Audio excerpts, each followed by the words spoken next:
বিসমিল্লাহির রহমানির রহিম। আমি কাজী মনিরুল আজম পলাশ, স্পোকেন ইংলিশের বিস্ময়কর আবিষ্কার মনির মেথডের প্রতিষ্ঠাতা। মনে রাখবেন, স্পোকেন ইংলিশ শিখতে হলে মাত্র 3টা কৌশল আপনাকে জানতে হবে। প্রথম কৌশল হলো সেন্টেন্স তৈরি করার নিয়ম, দ্বিতীয় কৌশল হলো প্রয়োজনীয় ওয়ার্ড মিনিং, তৃতীয় কৌশল হলো বলার অভ্যাস। এই 3টা কৌশল যার কাছে আছে শুধু সেই ইংলিশে কথা বলতে পারে। মনে রাখবেন, যেন তেন ভাবে ইংরেজি শেখা যায় না। সেন্টেন্স মুখস্থ করে কখন ইংলিশ শেখা সম্ভব নয়। আপনাকে অবশ্যই সেন্টেন্স তৈরি করার নিয়ম জানতে হবে। প্রত্যেকটা সেন্টেন্স তৈরি করার নিয়ম আছে। এই নিয়ম যে জানে শুধু সেই সেন্টেন্স তৈরি করতে পারে এবং সেই কথা বলতে পারে। তা আমি এই সেন্টেন্স তৈরি করার উপর অনেক ভিডিও করেছি ক্লাস আকারে, ক্লাস 1, ক্লাস 2, ক্লাস 3, এইভাবে আমার ক্লাসে নাম্বারিং আছে। আজকে 9 নম্বর ক্লাস। যারা 1 থেকে 8 স্ট্রাকচার দেখছেন তারা আজকে 9 নম্বর স্ট্রাকচার খুব ভালো বুঝবেন।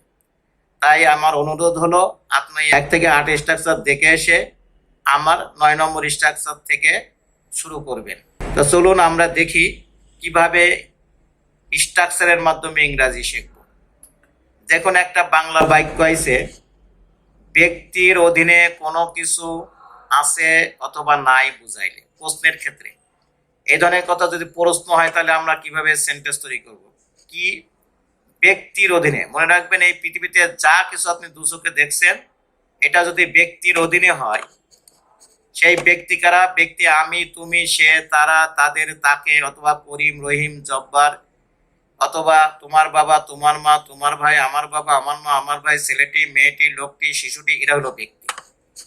এই ব্যক্তির অধীনে যদি দেখেন কোনো কিছু আছে অথবা নাই, আছে, এই আছে নাই এই শব্দ দুটো বাংলা বাক্যের শেষে থাকবে, আছে অথবা নাই। বাংলা বাক্যের শেষে যদি দেখেন আছে অথবা নাই আর সাবজেক্টটা যদি ব্যক্তি হয়, তাহলে আমরা সেই ধরনের কথা সেন্টেন্স মেকিং করব কিভাবে? ঠিক এভাবে। মনে রাখবেন, আছে হলে ডু এবং ডাজ দিয়ে প্রশ্ন করব, আর নাই হলে ডোন্ট এবং ডাজেন্ট দিয়ে প্রশ্ন করব। আছে হলে ডু ডাজ, তারপর সাবজেক্ট কর্তা, তারপর হ্যাভ, তারপর সংখ্যা, তারপর যার কথা জানতে চাই, তারপর এক্সটেনশন। নাই হলে ডোন্ট ডাজেন্ট, সাবজেক্ট, হ্যাভ, তারপর সংখ্যা, তারপর যার কথা জানতে চাই, এক্সটেনশন। আসুন আমরা এর উত্তরের স্ট্রাকচার দেখি। এটা হলো প্রশ্নের স্ট্রাকচার। এখন আমরা উত্তরের স্ট্রাকচার দেখব। তাহলে প্রশ্নের স্ট্রাকচার এইভাবে, উত্তরের স্ট্রাকচারগুলি কেমন হবে? ব্যক্তির অধীনে কোনো কিছু আছে নাই বুঝাইলে উত্তরের ক্ষেত্রে সে উত্তর দেব কেমন ভাবে? ঠিক উত্তর দেব এইভাবে, ইয়েস অথবা নো, তারপর কর্তা, তারপরে ডু ডাজ দিয়ে প্রশ্ন হলে হ্যাভ হ্যাজ দিয়ে উত্তর, আর ডোন্ট দিয়ে প্রশ্ন হলে ডোন্ট হ্যাভ, ডাজেন্ট দিয়ে প্রশ্ন হলে ডাজেন্ট হ্যাভ, সংখ্যা, যার কথা বলতে চাই, এক্সটেনশন। আসুন আমরা একটা উদাহরণ দেখি। প্রশ্ন, ঢাকায় কি তোমার কোনো সম্পত্তি আছে? এই যে বাংলা বাক্যে শেষে আছে কথা আছে, কার আছে? তোমার, তাহলে ব্যক্তি। তাহলে কি হবে? ডু ইউ হ্যাভ, কোনো বলছি any asset in Dhaka. Do you have any asset in Dhaka. ঢাকায় কি তোমার কোনো সম্পত্তি আছে? Do you have any asset in Dhaka. হ্যাঁ, ঢাকায় আমার একটি বাড়ি আছে। ইয়েস, এটা হলো উত্তরের structure. Yes, I have a house in Dhaka. Yes, I have a house in Dhaka. আসেন নেক্সট উদাহরণ দেখি। তোমার কি কোনো ভাই বোন আছে? এই যে আছে বলছে, তাহলে কি হবে? Do you have any brother and sister. তোমার কি কোনো ভাই বোন আছে? Do you have any brother and sister. তোমার কি কোনো ভাই বোন আছে? Do you have any brother and sister. হ্যাঁ, আমার 2 ভাই এবং 2 বোন আছে। Yes, I have two brothers and two sisters. Yes, I have two brothers and two sisters. Yes, I have two brothers and two sisters. আসেন next উদাহরণ দেখি। বর্তমানে তোমার কি কোনো কিছু নাই, নেগেটিভ তো প্রশ্ন হয়েছে, নাই বলছে, তা নাই মানে ডোন্ট অথবা ডাজেন্ট। তা don't you have anything, don't you have anything at present. বর্তমানে তোমার কি কিছু নাই, don't you have anything at present. বর্তমানে তোমার কি কিছু নাই, don't you have anything at present. হ্যাঁ, বর্তমানে আমার সব কিছু আছে। Yes, I have everything at present. Yes, I have everything at present. হ্যাঁ, বর্তমানে আমার সব কিছু আছে। Yes, I have everything at present. আসেন নেক্সট উদাহরণ দেখি। লোকটির কি এই দেশ সম্পর্কে কোনো ধারণা আছে? লোকটির কি এই দেশ সম্পর্কে কোনো ধারণা আছে? তাহলে এই যে লোকটি, ছেলেটি, মেয়েটি, এটা third person singular. Third person হলে এই ডাজ ব্যবহার করতে হয়। তাহলে does the man have any idea about this country? লোকটির কি এই দেশ সম্পর্কে কোনো ধারণা আছে? Does the man have any idea about this country? লোকটির কি এই দেশ সম্পর্কে কোনো ধারণা আছে? লোকটির কি এই দেশ সম্পর্কে কোনো ধারণা আছে? Does the man have any idea about this country? না, লোকটির এই দেশ সম্পর্কে কোনো ধারণা নাই। তাহলে নেগেটিভ কথা। No, the man doesn't have any idea about this country. No, the man doesn't have any idea about this country. না, লোকটির এই দেশ সম্পর্কে কোনো ধারণা নাই। No, the man doesn't have any idea about this country. আসেন নেক্সট উদাহরণ দেখি। শেখ হাসিনার কি জয় নামে কোনো ছেলে নাই? এটা নেগেটিভ, আবার থার্ড পারসন সিঙ্গুলার। তাহলে doesn't Sheikh Hasina have any son named Joy. নামে যদি হয় তাহলে তার ইংরেজি হলো নেমড জয়। তা শেখ হাসিনার কি জয় নামে কোনো ছেলে নাই? Doesn't Sheikh Hasina have any son named Joy. Sheikh হাসিনার কি জয় নামে কোনো ছেলে নাই? Doesn't Sheikh Hasina have any son named জয়।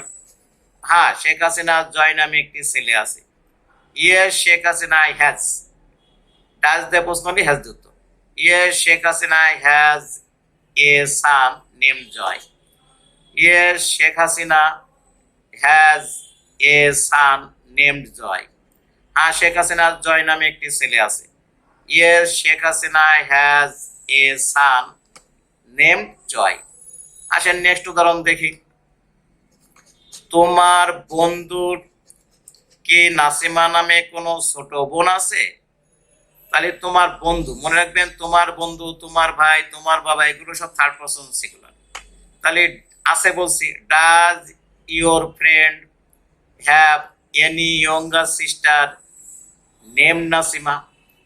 তোমার বন্ধুর কি নাসিমা নামে কোনো ছোট বোন আছে? তাহলে does your friend have any sister name Nasima? তোমার বন্ধুর কি নাসিমা নামে কোনো ছোট বোন আছে? Does your friend have any sister name Nasima? হ্যাঁ, আমার বন্ধু নাসিমা নামে একটি ছোট বোন আছে। Yes, my friend has a sister named Nasima.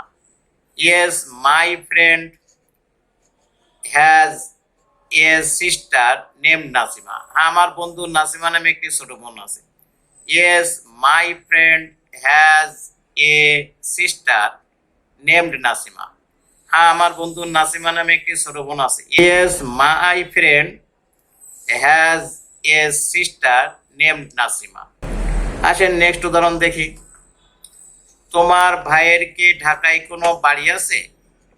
কার আছে? তোমার ভাইয়ের। তা তোমার ভাই থার্ড পারসন সিঙ্গুলার, তাহলে does your brother have any house in Dhaka? তোমার ভাইয়ের কি ঢাকায় কোনো বাড়ি আছে? Does your brother have any house in Dhaka? তোমার ভাইয়ের কি ঢাকায় কোনো বাড়ি আছে? Does your brother have any house in Dhaka? হ্যাঁ, আমার ভাইয়ের ঢাকায় একটি বাড়ি আছে। Yes my brother has a house in Dhaka. হ্যাঁ, আমার ভাইয়ের ঢাকায় একটি বাড়ি আছে। Yes my brother has a house in Dhaka. হ্যাঁ, আমার ভাইয়ের ঢাকায় একটি বাড়ি আছে। Yes my brother has a house in Dhaka. আসেন নেক্সট উদাহরণ দেখি। বর্তমানে খালেদা জিয়ার কি কোনো ক্ষমতা নাই? থার্ড পারসন সিঙ্গুলার, নাই আবার নেগেটিভ, তাহলে হবে doesn't. Doesn't Khaleda Zia have any power at present? বর্তমানে খালেদা জিয়ার কি কোনো ক্ষমতা নাই? Doesn't Khaleda Zia have any power at present? বর্তমানে খালেদা জিয়ার কি কোনো ক্ষমতা নাই? Doesn't Khaleda Zia have any power at present? না, বর্তমানে খালেদা জিয়ার কোনো ক্ষমতা নাই, তাহলে no Khaleda Zia doesn't have any power at present. না, বর্তমানে খালেদা জিয়ার কোনো ক্ষমতা নাই। No Khaleda Zia doesn't have any power at present. না, বর্তমানে খালেদা জিয়ার কোনো ক্ষমতা নাই। No Khaleda Zia doesn't have any power at present. আসেন নেক্সট উদাহরণ দেখি। তোমার বোনের কি কোনো ছেলে মেয়ে নাই?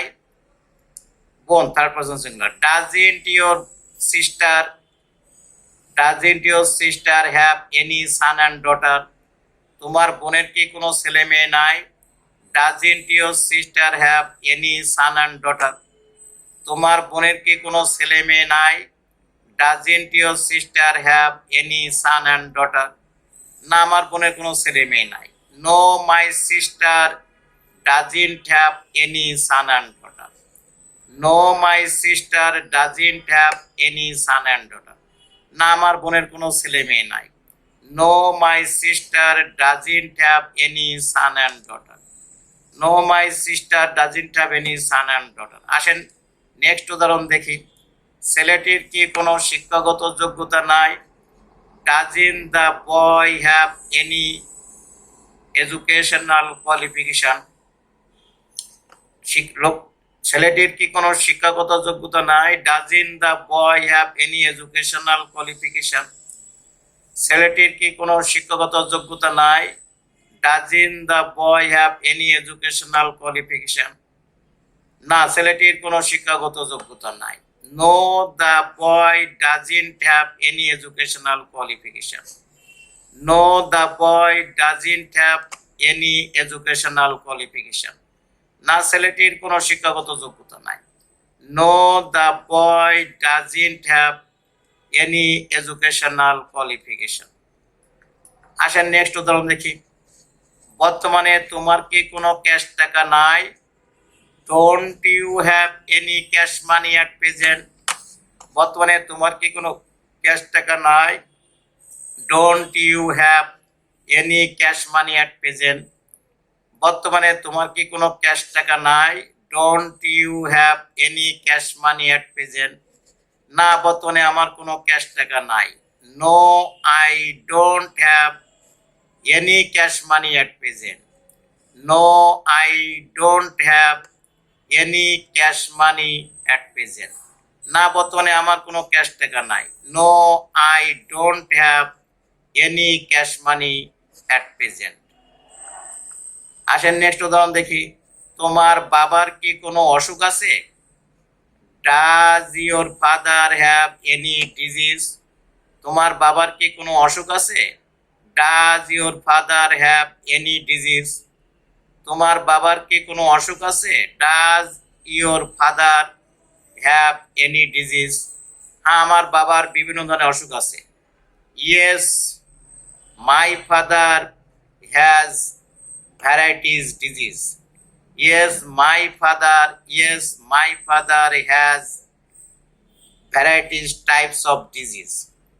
অথবা yes, my father has varieties disease. Yes, my father has varieties disease. ভাবে আমরা হাজার হাজার লক্ষ লক্ষ কোটি কোটি সেন্টেন্স তৈরি করব, বলবো, লিখবো, পড়বো এবং এই ধরনের কথা এইভাবে ছাড়া অন্য কোনোভাবে তৈরি করা যায় না। এখন আমরা যদি এইভাবে স্ট্রাকচারের মাধ্যমে ইংরাজি শিখি তাহলে আমরা সব ধরনের কথা তৈরি করতে পারবো, লিখতে পারবো, সবকিছু করতে পারবো। এজন্য স্পোকেন ইংলিশের জন্য অবশ্যই সেন্টেন্স তৈরি করার নিয়ম জানতে হবে। এই সেই সেন্টেন্স তৈরি করার নিয়ম। এইভাবে আপনি আমার ভিডিওগুলো খেয়াল করুন, তাহলে দেখবেন কত সহজে ইংরাজিতে অনার্গল কথা বলা যায়, লেখা যায়, কানে শুনলে বোঝা যায়, পড়লে মানে করা যায়। তাই আমার এই ভিডিওটি যদি ভালো লাগে তাহলে অবশ্যই লাইক করবেন, শেয়ার করবেন, সাবস্ক্রাইব করবেন। No more today, see you again, আল্লাহ হাফেজ।